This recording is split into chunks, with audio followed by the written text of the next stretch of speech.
Good evening student. आज हम लोग विज्ञान विषय के बारे में अध्ययन करेंगे।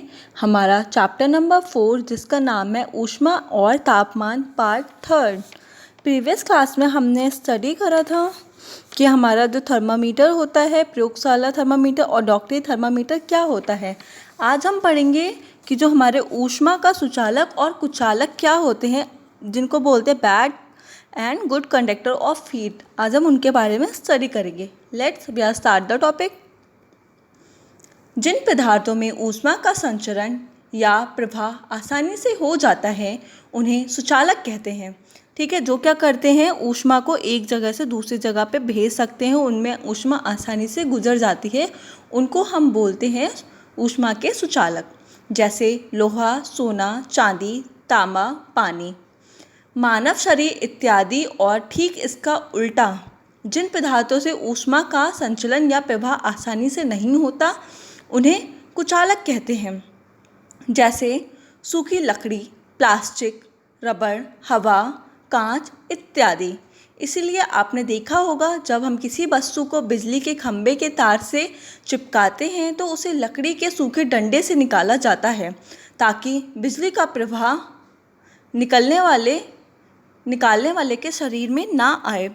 जैसे आपको पता ही है कि वह क्या होती है, वह पदार्थ जो ऊष्मा को स्वयं ऊष्मीय ऊर्जा से आसानी से गुजार देता है उसको हम बोलते हैं क्या, ऊष्मा का कुचालक।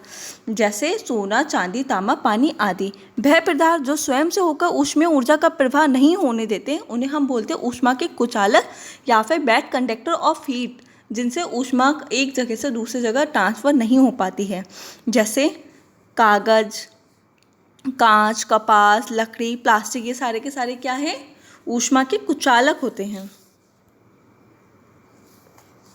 सुचालक और कुचालक का उपयोग हम विद्युत क्षेत्रों में करते हैं।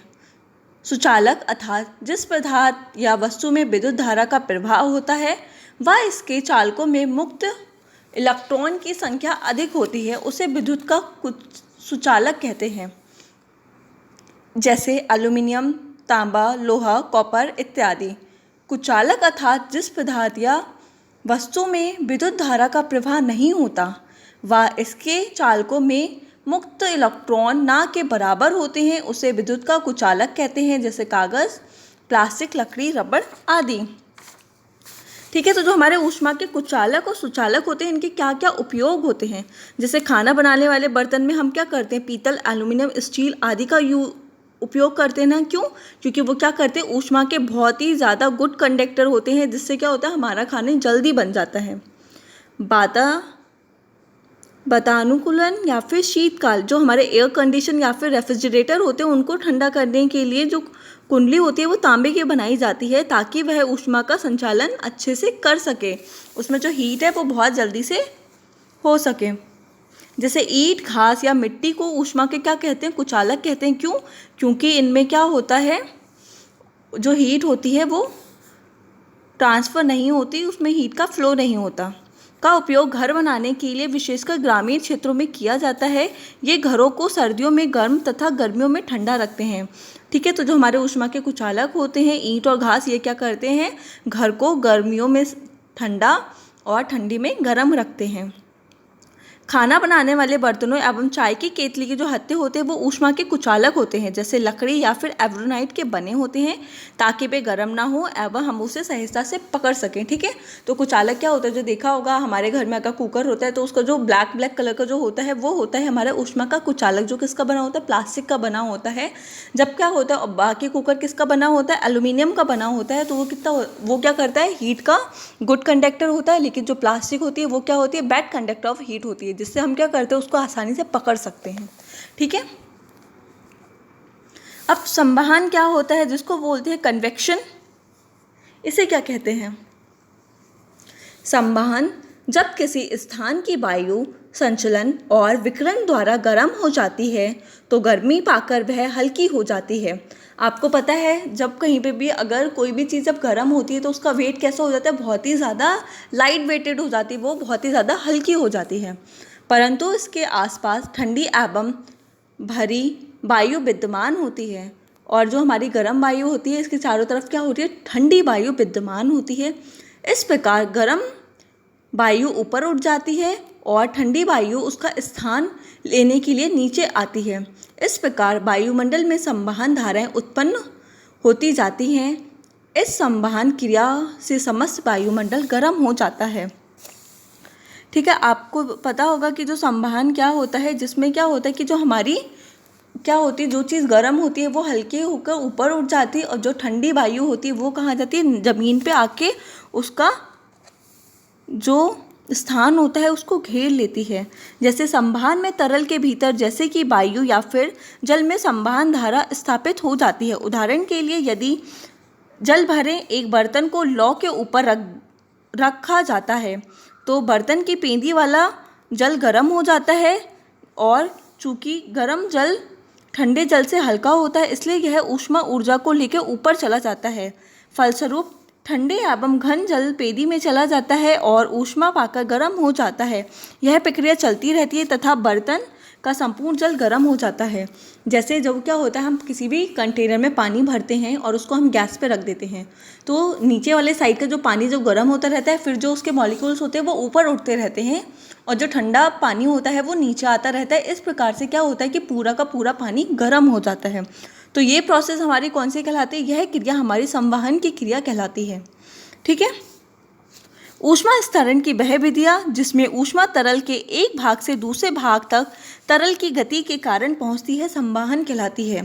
ठीक है, जैसे आपने देखा होगा कि अगर हम किसी लोहे की रॉड लेते हैं, उसको एक तरफ से हमने क्या करा, हीट दी, चाहे हमने कैंडल पे उसको रखा, फिर देखेंगे कि हमारी जो लोहे की छड़ है जिसको हमने एक साइड पे पकड़ रखा है लेकिन हम उसको हीट तो अपोजिट साइड से दे रहे हैं ना, तो क्या होती है कि वो पूरी की पूरी रॉड गर्म हो जाती है। क्यों?